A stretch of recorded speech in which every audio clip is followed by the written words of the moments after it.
세금에서 무서운 건 가산세입니다. 가산세가 거의 100% 이상 넘어가는 경우도 아주 허다해요. 지금 가산세를 한번 보시게 되면 우선 신고 불성실 가산세가 있어요. 너가 무신고를 했기 때문에 원래 내야 됐던 세금에서 20%를 가산세로 먼저 내야 됩니다. 저 신고는 하루만 늦어도 20%예요. 그다음에 납부 지연 가산세요. 이거 빨리 걸렸기 때문에 100일로 가정을 했습니다. 저게 1년 정도 되면 대부분 한 8%에서 9% 정도 돼요. 363만 원 정도가 추가가 되는 겁니다. 그러면 증여세가 얼마가 나오죠? 무려 2억 100만 원 정도가 나와요. 여러분들 갑자기 2억 100만 원을 누가 내야 돼요? 이 수중자인 자녀가 내는 거예요. 대한민국의 증여세는 수중자가 내게 되어 있기 때문에 2억 100만 원을 자녀가 갑자기 내야 됩니다. 근데 그 돈 있으세요? 없으시죠? 그러면 주택에 압류 걸고 못 갚으면 공매로 넘어갑니다.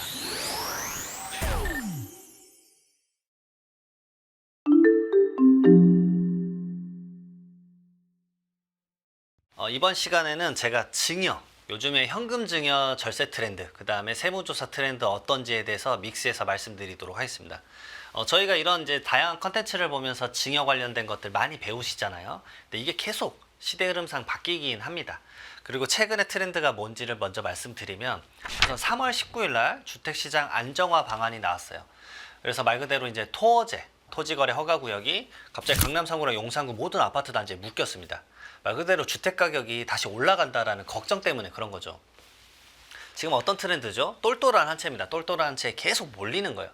계속 몰리고 있으니까 주택가격이 막 올라가니까 이걸 제재하려고 하는 거예요. 그 개편안에 뭐가 나왔냐? 조정대상 지역도 다 설정할 거다. 더 추가로 설정할 거다. 이런 이슈가 있었어요.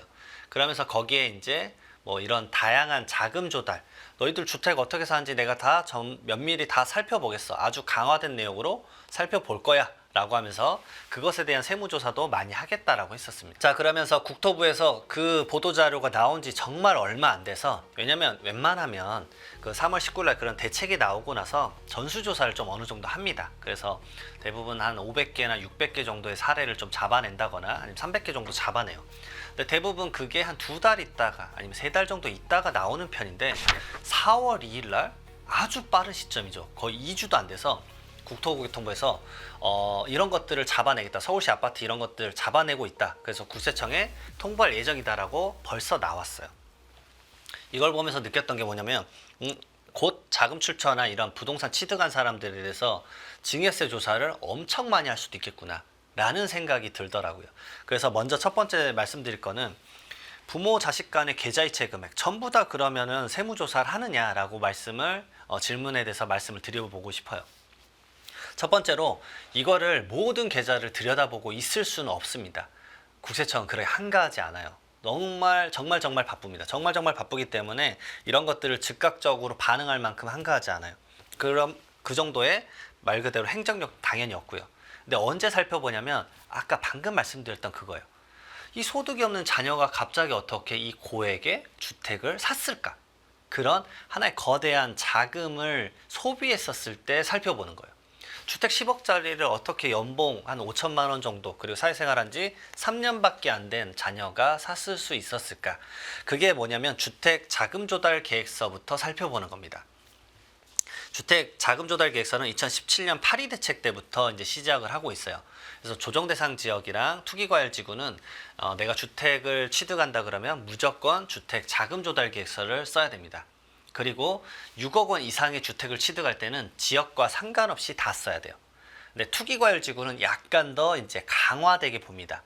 더 강화되게 어떻게 보느냐? 자금 조달 계획서만 쓰지 말고 증빙 서류까지 같이 내.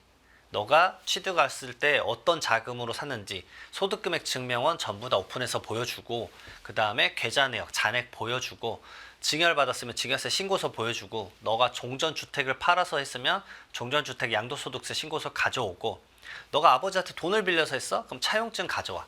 너 금융권에서 돈 빌렸어? 금융권의 대출증명서 갖고 와. 이런 식으로 서류까지 전부 다 꼼꼼하게 내야 돼요. 정말 서류 리스트가 아주 많습니다.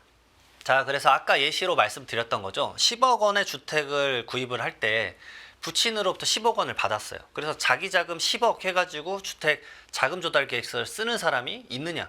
진짜 있습니다. 이런 무지하신 분들이 가끔 있어요. 아무 생각이 없어요. 근데 이걸 하게 되면 제가 말씀드린데 초대장을 받습니다. 이게 달갑지 않은 초대장이죠. 당신을 초대합니다 하고 이렇게 초대장이 날라와요. 막 부동산원이랑 시군구청에서 날라옵니다. 10억 원을 소명을 못 하게 되면 어떻게 되느냐? 우선은 이제 자기가 한 2억 원 정도는 이제 소득이 있었다라 가정을 해보는 거예요. 그럼 2억 원은 말 그대로 소명이 된 거죠. 그럼 나머지 8억 원인 거예요. 8억 원에 대해서 자녀에게는 직계비속 10년간 5천만 원에 공제를 해줍니다. 그럼 8억 원에서 5천만 원을 빼죠. 그리고 세율을 곱하면 무려 30%입니다. 30%에 마이너스 누진공제 6천만 원을 빼요. 그럼 원세액이 얼마 나오죠? 1억 6천5백만 원의 증여세가 추징이 돼요. 하지만 당신 신고 지금 늦게 하지 않았느냐라고 해서 가만히 두지 않죠. 세금에서 무서운 건 가산세입니다. 가산세가 거의 100% 이상 넘어가는 경우도 아주 허다해요. 지금 가산세를 한번 보시게 되면 우선 신고 불성실 가산세가 있어요. 너가 무신고를 했기 때문에 원래 내야 됐던 세금에서 20%를 가산세로 먼저 내야 됩니다. 저 신고는 하루만 늦어도 20%예요. 아주 거액의 세금이 아닐 수가 없어요. 그다음에 납부 지연 가산세요. 이거 빨리 걸렸기 때문에 100일로 가정을 했습니다. 저게 1년 정도 되면 대부분 한 8%에서 9% 정도 돼요. 그래서 얼추 100일로 가정을 했었을 때 363만 원 정도가 추가가 되는 겁니다. 그러면 증여세가 얼마가 나오죠? 무려 2억 100만 원 정도가 나와요. 여러분들 갑자기 2억 100만 원을 누가 내야 돼요? 이 수증자인 자녀가 내는 거예요. 대한민국의 증여세는 수증자가 내게 되어 있기 때문에 2억 100만 원을 자녀가 갑자기 내야 됩니다. 근데 그 돈 있으세요? 없으시죠? 그러면 주택에 압류 걸고 못 갚으면 공매로 넘어갑니다. 그래서 여러분들의 그 10억에 주고 산 주택이 몇 년도 안 돼서 공매 사이트에 올라가 버리는 거예요. 그런 상황이 펼쳐질 수 있습니다. 그리고 2억 100만 원 못 내면 끝이냐? 아니죠. 못 냈었기 때문에 납부지연 가산세 방금 말씀드렸던 게 계속 매일 쌓여요. 그렇기 때문에 엄청 살인적인 세금을 경험할 수밖에 없습니다. 정말 이런 것들 많이들 모르시고 그냥 턱턱 하시는 경우가 있는데 이게 한번 경험하면 아 이거는 진짜 조심해야 되구나 라고 생각이 들 수밖에 없어요. 자 그러면 무슨 생각을 하느냐? 아 주택을 안 사주면 되겠네. 그러면 자녀 명의로 전세를 먼저 해주고 전세를 한 2번 한 다음에 그 자금을 자녀가 몰래 가져가면 되지 않을까? 라고 생각들을 하실 수 있어요. 아주 좋은 생각이실 수 있는데 무조건 걸릴 수밖에 없다는 걸 또 말씀을 드리고 싶어요. 자 이런 걸 어떻게 잡아내냐면 PCI 기법으로 잡아내는 거예요. P는 property, 재산이 증가됐느냐, 얼마 증가됐느냐. 그다음에 플러스 C, consumption, 5년간 자녀가 몇 억을 썼느냐. 마이너스 인컴, 근데 5년간 자녀가 소득은 얼마였어? 해서 차액을 계산해 봤는데 얼마가 나오면 이거 소명하세요. 소명 못하면 당신 당연히 이 자금 어디서 났겠어? 자녀에게 증여를 받았거나 아니면 당신이 사업을 하는데 매출을 누락해서 종합소득세를 과소신고했겠지 라고 접근하는 거예요. 저는 이제 이 케이스를 말할 때마다 이 케이스를 말씀드려요. 이 부모님의 사랑이 정말 부모님의 사랑이 끝이 없습니다. 여러분들 ATM에서 돈 뽑을 때 한 번에 몇백만 원 뽑아지는지 아십니까? 한 번 뽑을 때 600만 원까지 뽑을 수 있어요. 자, 근데 자녀의 전세금으로 ATM기에서 뽑아서 주신 거예요. 왜냐? 은행 창구에서는 1000만 원 이상 뽑으면 FIU 시스템 상에서 1000만 원 이상 뽑았을 때 이거 돈 어디다 쓰세요? 라고 은행 직원분이 물어봐요. 그래서 어디다 씁니다 라고 말을 해야 됩니다. 사실 그거는 증여를 잡으려고 하는 시스템이 아니라요. 간단해요. 여러분들 많이 알고 있는 거죠. 보이스피싱 잡아내려고 하는 거예요. 은행 창구에서 돈을 1000만 원 이상 뽑으면 누가 봐도 요즘 현금을 1000만 원 이상 뽑을 일이 없어요. 현금을 쓸 일이 별로 없거든요. 그러니까 이상하다. 갑자기 고령의 이분이 나타나셔가지고 현금으로 3억 원을 뽑은다고 하는데 어디다 쓰세요? 물어봤더니 막 불안해하고 전화 계속 받고 이러면 뭐예요? 바로 보이스피싱이죠. 그래 그걸 의심해서 이제 이런 것들 물어보는 거예요.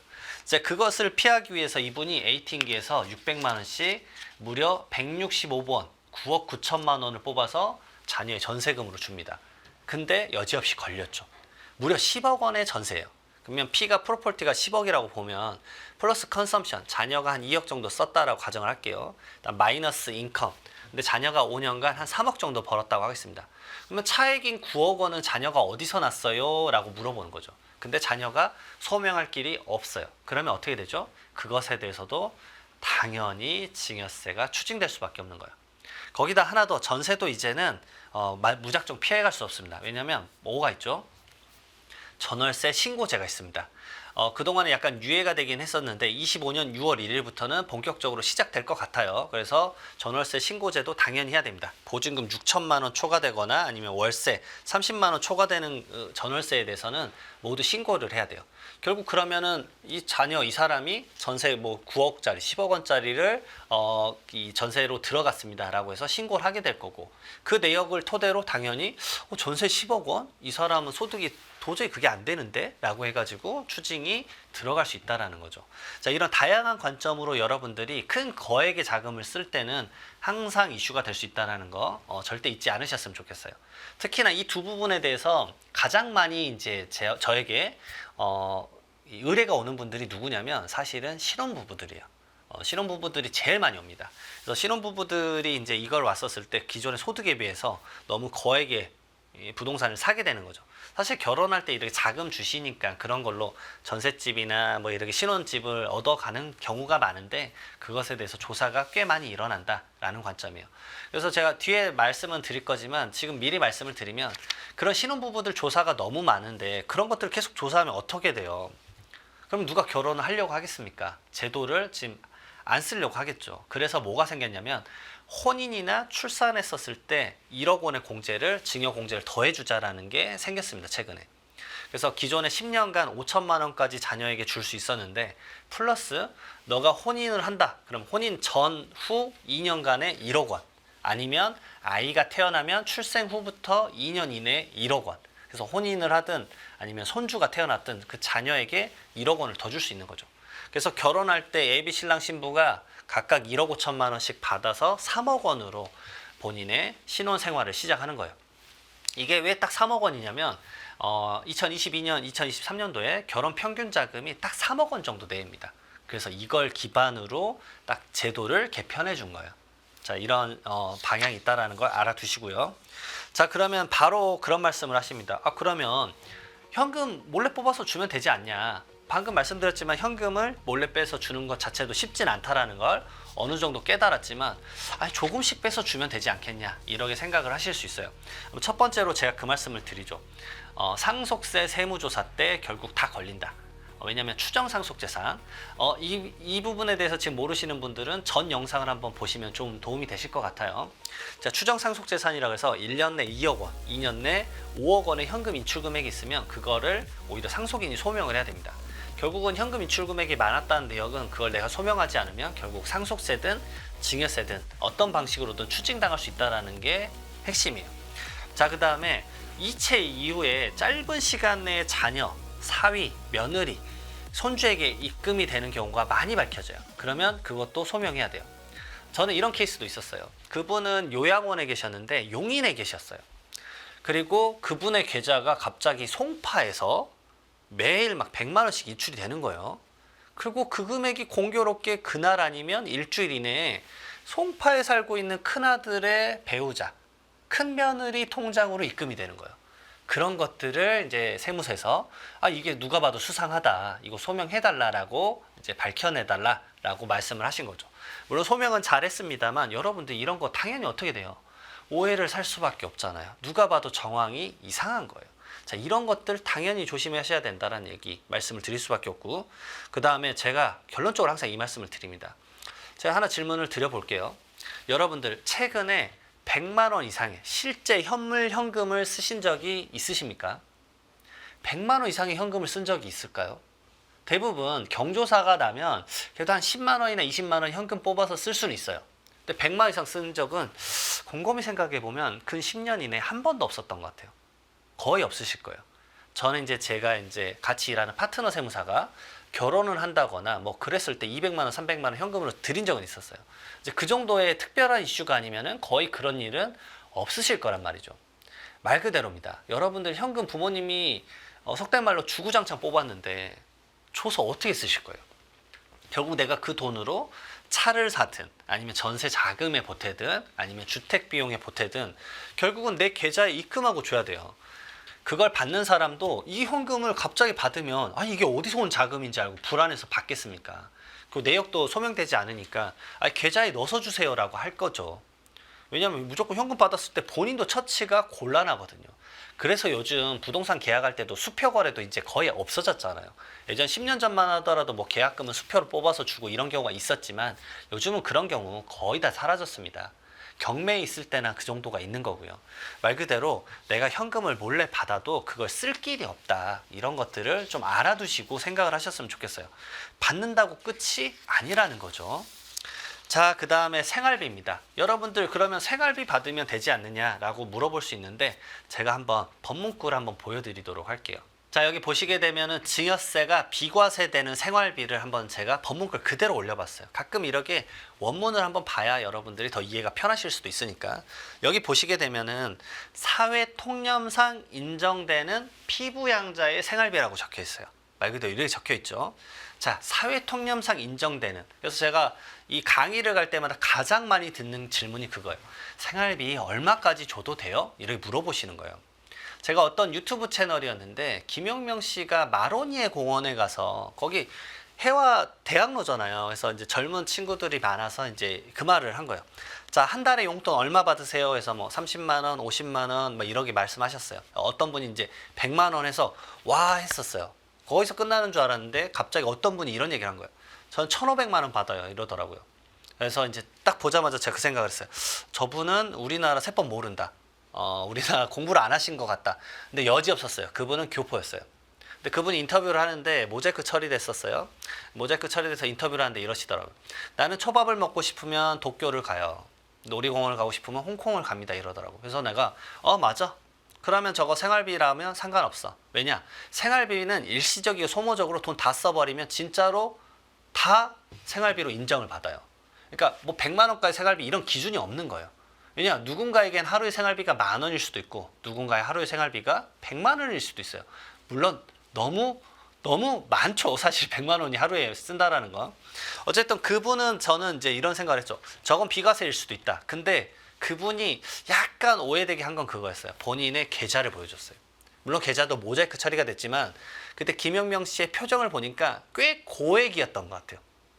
그러니까 그거는 이제 이슈가 되는 거예요. 생활비로 받는 게 일시적이고 소모적으로 전부 다 쓴다면 생활비로 인정을 될 수가 있어요. 하지만 그걸 통해서 차를 산다거나 전기 예금을 든다거나 주식을 산다거나 오피스텔, 부동산 이런 것들을 사버리면 뭐가 돼요? 자산 형성으로 넘어가 버린 거예요. 그러면 그건 뭐다? 이건 피부양자 생활비가 아니죠. 말 그대로 자산 형성을 했기 때문에 증여로 넘어갈 수밖에 없는 겁니다. 자, 그다음 두 번째요. 증여자가 수증자에 대한 부양 의무가 있는 상태여야 돼요. 보셨지만 피부양자에 대한 생활비예요. 그래서 많이들 오해하는 게 그거예요. 피부양자 생활비는 아버지로부터만 받아야 돼요. 아버지로부터만 받아야 되는데 할아버지가 줄 때가 있잖아요. 그거는 피부양자 생활비가 아닙니다. 왜냐? 피부양자는 아버지지 할아버지가 아니에요. 물론 아버지가 백수여서 그러면 가능할 수도 있겠죠. 근데 그런 극단적인 상황은 차치하고요. 그래서 상속세 세무조사가 일어날 때 이런 경우가 많아요. 이 할아버지가 이 손주 대학교 학비 내줄 때가 있어요.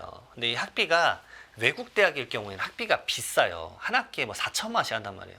그걸 몇 학기 내준 거예요. 그거를 증여로 보고 과세를 합니다. 그러니까 이런 것까지 무슨 과세를 하냐라고 할 수 있죠. 저도 그런 생각이 많이 들어요. 하지만 이것도 결국은 증여다라는 거 여러분들 꼭 알고 계셔야 돼요. 그러면 상속 때 펼쳐지는 거예요. 그러면은 이게 증여를 했기 때문에 그 시점부터 안 냈던 증여세랑 가산세, 아까 말씀드렸던 무신고 가산세 손주가 때려 맞는 거죠. 근데 손주는 뭐가 되죠? 손주는 증여세 자체가 30%가 더 높아요. 말 그대로 대습 증여가 아니기 때문에 세대를 건너뛴 증여라고 해서 30%가 추가됩니다. 원래 내야 되는 증여세가 1억 원이면 1억 3천만 원이 되는 거예요. 거기서 가산세가 또 20% 붙고 또 그 다음에 납부지연 가산세가 붙고 다양한 것들이 붙을 수 있다는 거죠. 자, 그래서 부양 의무의 여부를 꼭 한번 따져보셨으면 좋겠고, 세 번째로는 생활비는 필요시마다 직접 충당하시는 게 맞아요. 그러니까 어떤 몇 년치 생활비를 일시에 받았다라는 주장은 좀 힘을 잃을 수가 있겠죠. 대부분 그거는 모아놨다가 다른 재산을 형성하는 데 쓸 수도 있었기 때문에 분명 오해를 받을 수가 있어요. 자, 그래서 상속세 세무조사 때 마지막으로 대부분 이런 것들은 주장이 소명이 안 되는 경우가 많아요. 그래서 이런 말씀을 많이 드릴 수 있어요. 어떤 분들이 이제 가해감 이럽니다. 아니, 나는 자녀들한테 맨날 100만 원, 200만 원씩 준다. 이제 주세요. 지금은 괜찮을 수도 있습니다. 무슨 말이냐? 왜냐하면 지금 그 100만 원, 200만 원을 그 세무서 조사관이 이렇게 계속 매일 망원경 보듯이 볼 수가 없다라는 거죠. 왜냐하면 그게 돈을 빌려준 건지 뭔지를 알 수가 없잖아요. 결국 그걸 들여다보는 건 언제냐면 그걸 줬던 분이 돌아가셨을 때 10년치 계좌 내역을 상속세 때 일괄적으로 한 번에 보는 거예요. 그래서 생활비 주고 나서 난 한 번도 걸린 적 없다라고 하시는 분들이 상속세 세무조사 딱 한 번 걸리면 그 다음부터는 그 얘기 절대 안 하십니다. 왜냐? 10년치 거래 내역을 전부 다 오픈해서 봤었을 때 자녀한테 월마다 평균적으로 뭐 100만 원, 200만 원 준 경우가 엄청 많을 거잖아요. 그런 것들이 전부 다 포착돼 가지고 어떻게 되느냐? 한번 소명해라 라고 해가지고 추징을 딱 받는 거예요. 그래서 절대 그런 말을 못 하는 거죠. 자, 이런 것들 당연히 조심하셔야 된다라는 거 말씀을 드려요. 그러게 유사한 게 또 뭐가 있냐면 이것들도 많이 아실 거예요. 엄카 찬스라고 하죠. 내가 이제 엄마 카드를 쓰는 거야. 그런 것들도 충분히 포착될 수 있어요. 어떻게 알아요? 왜냐하면 엄마가 소비가 지출한 건데 내가 이거 엄마 카드 썼는지 어떻게 알 수 있느냐. 이것도 조사하는 거 어렵지 않습니다, 여러분들. 조사관님이 그냥 좀 봐주실 때도 있는 건데 어떤 경우냐면 나는 사는 지역이 예를 들어서 서대문구예요. 근데 어머니는 어디서 살아? 가정을 해볼게요. 용인에서 살아요. 근데 어머니 카드가 자꾸 서대문구에서 결제가 돼요. 그럼 뭐겠어요? 의심을 살 수밖에 없겠죠. 그리고 그분이 직장 생활을 하는데 소비가 하나도 없다? 뭘 통해서 확인할 수 있죠? 여러분들 직장인이면 당연히 아실 거예요. 연말정산 하잖아요. 연말정산 간소화 서비스를 떼보실 겁니다. 그러면 거기에 신용카드 소득공제 때문에 1년간 소득공제용으로 신용카드 얼마 썼는지, 현금 영수증 얼마 썼는지 내역이 쭉 나오실 거예요. 자, 그러게 나온 가액들이 아주 높아야 되는데 이게 엄마 카드를 쓰면 얼마일 거예요? 거의 제로에 수렴하실 거예요. 아니 내가 그래도 직장 생활을 하고 연봉 뭐 4천만 원이다 5천만 원인데 1년간 내 카드 지출 내역이 0원이다? 여러분들 누가 믿을 수 있을까요? 밥이라도 사 먹어야 되는 거잖아요. 말도 안 되는 경우가 펼쳐지는 거예요. 일반적인 직장인들의 평균 지출 내역이 통계가 다 나와 있습니다. 제가 연말정산을 정말 많이 해봐서 아는데 평균적으로 그래도 1,500 내외를 쓰세요. 그렇기 때문에 그 금액도 안 썼다? 그러면 뭐겠어요? 엄마 카드로 쓰고 자기가 번 월급은 전부 다 죄다 정기적금에 넣어서 추후에 뭐 부동산을 사거나 이런 자금으로 쓰려고 한 거잖아요. 결국은 상속세가 펼쳐졌을 때 그런 것들이 포착돼서 오해를 받을 수 있다는 것을 말씀드립니다. 그리고 상속세 세무조사는 무려 3달이나 합니다. 3달간 이 10년간 거래 내역 전부 다 보기 때문에 오해를 살 수 있어요. 손주들한테 준 것도 전부 다 포착합니다. 그러니까 그런 부분들 여러분들 조심하셔야 돼요. 국세청은 그렇게 호락호락하지 않습니다. 그래서 제가 말씀드리고 싶은 게 이런 케이스가 있었어요. 자, 여러분들 10년간 계좌 내역 본다 그랬잖아요. 근데 제가 이제 상속세 이제 그 세무조사 대응을 했던 분인데 9년 11개월 28일 전에 3억 원 증여한 게 포착이 됐습니다. 자, 가슴이 이런 거 아플 수밖에 없어요. 왜냐하면 3일만 더 건강하게 사셨으면 사실 10년이 넘어갔잖아요. 세무조사는 10년만 딱 칼같이 보기 때문에 이때 전세자금 3억을 자녀에게 준 거예요. 자, 그러면 이걸로 뭐가 펼쳐졌느냐? 첫 번째로 증여세. 그러면 증여세 당시에 안 냈었던 증여세가 얼마냐? 그 당시에 30% 구간이어서 원세액이 9천만 원. 그다음에 증여세 9천만 원에 대한 가산세 20%가 붙었죠. 그 20%가 1,800만 원. 그리고 이게 무섭습니다. 납부 불성실 가산세예요. 연마다 대부분 한 10% 정도가 붙으니까 10년간의 가산세가 붙으면 얼마예요? 원세액의 100%잖아요. 9천만 원의 100%인 9천만 원이 가산세로 붙는 거예요. 자, 그 다음에 이 미신고에 대한 상속세를 또 적게 신고했잖아요. 그럼 상속세 차액분에 대해서 세금이 또 6천만 원. 그 다음에 상속세를 과소 신고했으니까 거기에 대해서 10% 600만 원. 그 다음에 납부지연까지 10% 이렇게 붙으니까 그 당시 3억 원 전세자금 줬었던 게 지금 부메랑으로 돌아온 세금이 무려 2억 7천만 원이 되는 겁니다. 2억 7천만 원. 너무 큰 금액을 추징을 받을 수밖에 없는 거죠. 정말 이게 이렇게 10년치 거래 내역을 다 살펴본다라는 것을 여러분들이 꼭 아셔야 됩니다. 정말 무서운 세금이 아닐 수 없기 때문에 증여, 호락호락 생각하시면 안 된다라고 말씀을 좀 드리고 싶어요. 그래서 사전 증여를 항상 법의 테두리 안에서 따박따박 하시는 걸 정말 권해드리고 싶어요. 그래서 제가 말씀드리는 건 이런 방식이 가장 좋습니다. 결국 시간과의 다툼이기 때문에 태어나자마자 2천만 원을 주십시오. 왜냐하면 10년이 지나야 초기화가 돼요. 그러니까 0세 때 2천만 원, 10세 때 2천만 원, 그 다음에 성인이 20살이 되면 5천만 원으로 공제액이 올라가요. 직계비속이 미성년자일 때는 2천만 원, 성년일 때는 5천만 원이니까. 20살 때 5천만 원, 30살 때 5천만 원. 저는 개인적으로 이 공제액수도 개편을 해서 좀 높여줘야 된다는 생각이에요. 2014년 이후로 개편이 안 됐어요. 그러니까 이것도 높여줘야 되겠지만 제도가 바뀌기 전에는 지금 할 수 있는 제도 내에서는 무조건 미리미리 증여를 하라고 꼭 권해드리고 싶어요. 그러면 세무사님 당신은 하셨습니까? 저는 아이가 태어나자마자 바로 2천만 원 해줬어요. 왜냐? 10년이나 시간이 지나야 돼요. 가끔 질문하시는 분들이 이런 분들이 있어요. 나는 자녀가 20살 때까지 안 줬으니까 모아서 한 번에 줄 수 있지 않느냐. 그렇지 않아요. 그 시점에 그 나이에 맞는 공제 액수가 딱 주고 그 다음에 10년이 지나야 다시 그 공제가 초기화가 되는 거예요. 결국은 미리미리 시간과의 다툼이라는 걸 잊지 마시고 빠른 시점 내에 증여 포인트를 잡으셔가지고 증여를 하시길 권해드리고요. 증여할 때 당연하지만 상속세까지 연결해서 봐야 돼요.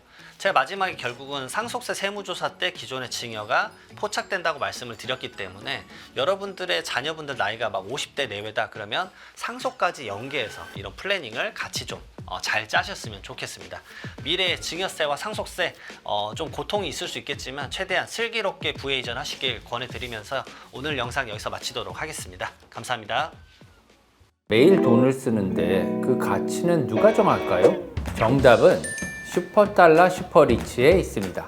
복잡한 공식은 빼고 투자 타이밍을 잡는 환율의 핵심만 담았습니다. 빠르게 변화하는 금융시장, 그 중심엔 언제나 환율이 있습니다. 오늘부터 환율과 썸 타볼까요?